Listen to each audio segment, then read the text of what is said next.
নমস্কার, এনি 24 চ্যানেলের সকল দর্শক শ্রোতাদের জানাই স্বাগত। আমি অর্পিতা ধর। শ্রী শ্রী ঠাকুর অনুকূল চন্দ্রের 137তম শুভ জন্ম মহোৎসব ও সৎসঙ্গ কেন্দ্র উধারবন্দের 7ম বর্ষপূর্তি মন্দির প্রতিষ্ঠা বার্ষিকী মহোৎসব আগামী 14 ও 15ই ডিসেম্বর অনুষ্ঠিত হবে। সোমবার উধারবন্দ সৎসঙ্গ কেন্দ্রের আয়োজকরা এক সাংবাদিক সম্মেলন করে উৎসবের রূপরেখা তুলে ধরেন। আয়োজকরা জানান, উধারবন্দ সৎসঙ্গ কেন্দ্রের উৎসবের জন্য আলাদা স্থান না থাকায় মহোৎসবের জন্য উধারবন্দ পানগ্রাম এলাকার আলু গুদামে উৎসবের স্থানে জোরকদমে কাজ চলছে। মহোৎসবে উপত্যকার জাতি, ধর্ম, ভাষা নির্বিশেষে সকলের উজ্জ্বল উপস্থিতিতে সৎসঙ্গ কেন্দ্র উধারবন্দের এই আয়োজন সার্থক হয়ে উঠবে বলে আশাবাদী উৎসব কমিটির সম্পাদক সহ সকলেই। আপনারা দেখছেন এনি 24 চ্যানেল। এ ধরনের আরও নিউজ পেতে এনি 24 ইউটিউব চ্যানেলটি সাবস্ক্রাইব করে এবং ফেসবুক পেজটি ফলো করে পাশে থাকুন। 2018 ইংরাজির 21শে ডিসেম্বর উধারবন্দ কেন্দ্র মন্দিরটা পুনর্নির্মাণ হয় এবং 21শে ডিসেম্বর পরমপ্রেমময় শ্রী শ্রী ঠাকুর অনুকূলচন্দ্রের প্রপৌত্র শ্রী অনিন্দ্যদ্যুতি চক্রবর্তী বেলা 10টা 10 মিনিটে এই মন্দিরটা উদ্বোধন করেন। তারপর থেকে কোভিডের কারণে আমরা সেই বার্ষিক উৎসবটা অনুষ্ঠিত করতে পারিনি।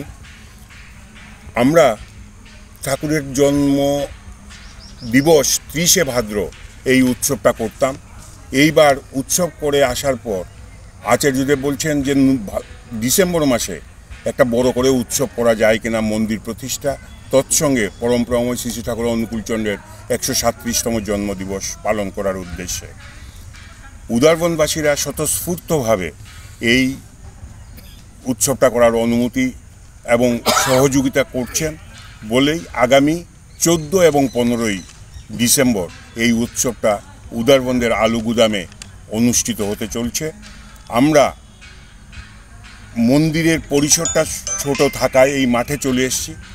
সাধারণ আপামর জনসাধারণের প্রত্যেকের কাছে আমরা নিমন্ত্রণের আমাদের মতো করে নিমন্ত্রণ পাঠিয়েছি। প্রত্যেকের কাছে বিনম্র অনুরোধ, আপনারা এই উৎসবের দিনে এই আলু গুদামে 7ম বার্ষিকী উৎসবে যোগদান করে আনন্দিত হন, সবাইকে আনন্দ দান করুন এবং ঠাকুর অনুকূলচন্দ্রের ভাবাদর্শ আপনারা দিকে দিকে ছড়িয়ে দিন। অনুষ্ঠান হবে নাকি?